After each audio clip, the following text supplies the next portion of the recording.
Wetlands, and it's filling. Now I've got comments or chat comments turned off because there's too many bots.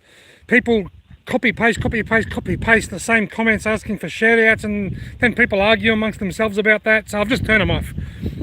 This is the Winton Wetlands, and I spent a lot of time over here. It used to be Lake McCowan, and lately a lot of people have been asking me, is the wetlands overflowing yet? Well, it's not. It's not even close. Now where I am now, I'm standing on an area on a spot called the Breach.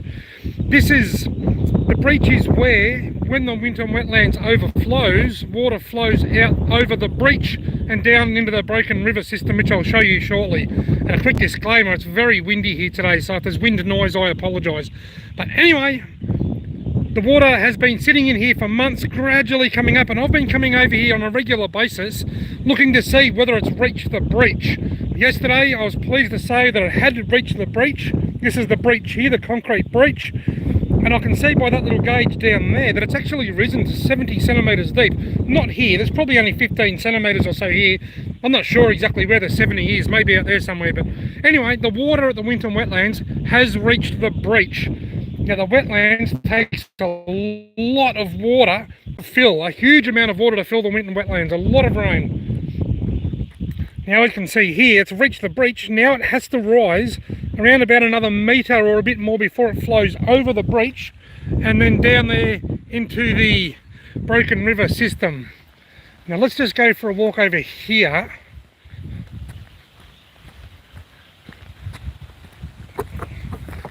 Once again, I do apologise for the wind noise, it's pretty horrendous. Well, I'm imagining it is. That water over there, that's what they call the borrow pits. I could be wrong, but I think they're called the borrow pits. There's one over the other side over there, but I think that's where they took the dirt to make the wall. And because right along the base of the wall, there's a number of borrow pits, and they've been getting lower and lower and lower, but they're the main source of permanent water in the Winton Wetlands. Even in dry years and drought years, these have water in them. Now this one's been going down.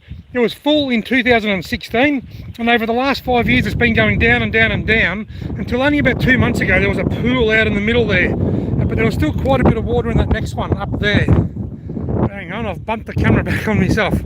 Hello! Have I been doing this long? Right. That one up there had a fair bit of water in it, and this one here was getting really low, but now they are all full. All the three main swamps of the Winton Wetlands, Greens, Sargents, and I forget the other one. But anyway, they're all connected now and they're filling. So essentially the floor of the Winton Wetlands is full. So rather than spreading out, it's now spreading up. Now let's go down here. I had to drive through quite a lot of floodwater coming over here today, so just drive safely if you happen to be out and about, because there is a lot of water laying around. When I say drive through floodwater, the roads were open and it was only a couple of inches deep, but you wouldn't want to hit it at full speed. Most roads have water like that flowing over them at some point. About 2 weeks ago, I put a stick just out this side of that tuft of grass. Was it tuft of grass out there? I put a stick and a few rocks down as a bit of a marker, and I came back 2 or 3 days later and it hadn't moved, and slowly it was coming up a millimetre or two at a time. Now in the last few days it's gone under about 1.5 foot of water. So now instead of watching and waiting for the water to make its way over here to the breach,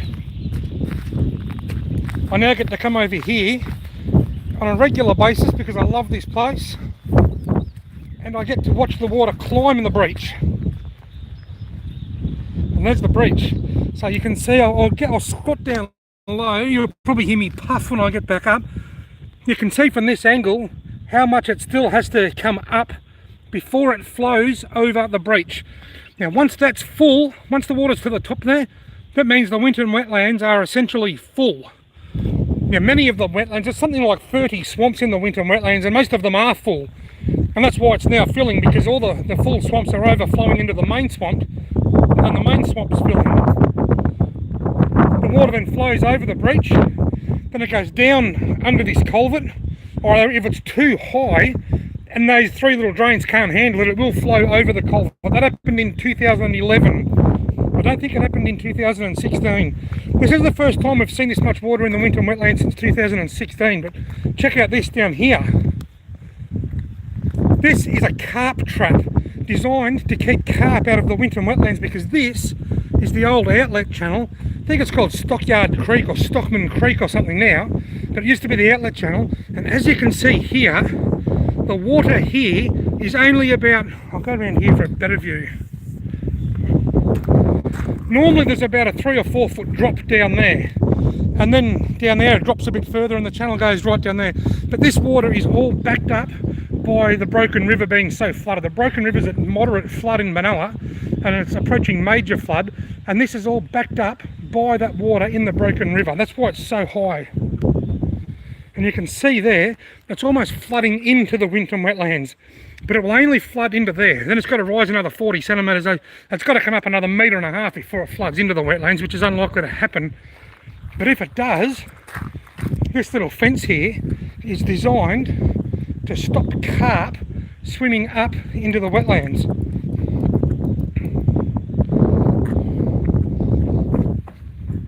I don't know whether you're allowed to walk on here or not, but I do it all the time. But anyway, so that's what that's designed for. And when the wetlands overflows, any debris that comes down washes up in there. But it's also designed to stop carp. But carp being carp, they can find their way in other ways.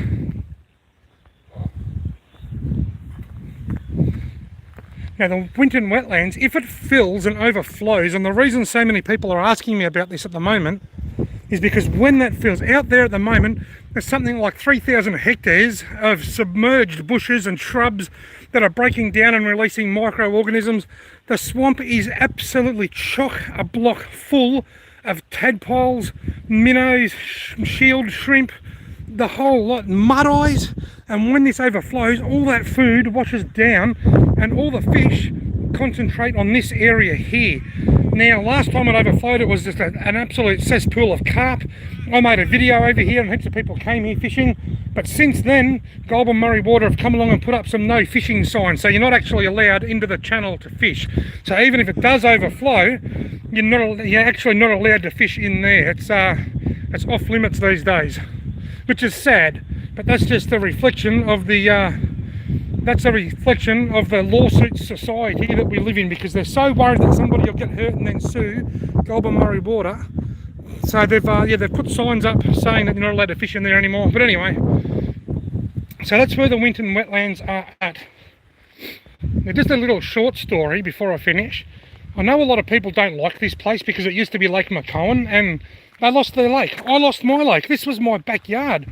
I fished here all the time as a kid with my grandfather, with my father, even with Loretta and our eldest daughter Sky when she was first born. We used to bring her over here as a toddler before it was decommissioned. By the time Holly came along, it was decommissioned. She didn't get to come here fishing, but Lake McCowan was my home ground. I loved it, absolutely loved it. And just like everybody, I was so disappointed to see it get decommissioned. And I fought. We had campaigns, we had banners. We didn't want it. We whinged, we made a lot of noise, and it didn't work. We lost the lake anyway. We lost. Now, with anything in life, when you lose, it's all about accepting the loss. I accepted it years ago. I dwelled for about 4 or 5 years, hated it for 4 or 5 years, the Winton Wetlands. And then I thought, you know what, by hating the fact that I've lost Lake McCowan, I'm missing out on enjoying what is a wonderful place, and that is the Winton Wetlands. So I let go of my resentment, I let go of my hate, and now I absolutely love it over here. Would I rather it be Lake McCowan so that I could come here fishing? Yeah, I would. But if it's not going to be a lake, well, it might as well be a huge big public space full of wildlife and stuff to bring the family for a drive and have a look. The kangaroos here are so friendly that they jump literally 2 feet from the car. But anyway, folks, that's the Winton Wetlands. That's where it's up to. Keep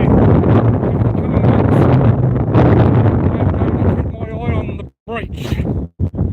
Will it breach? Will the wetlands fill up this year? Only time will tell.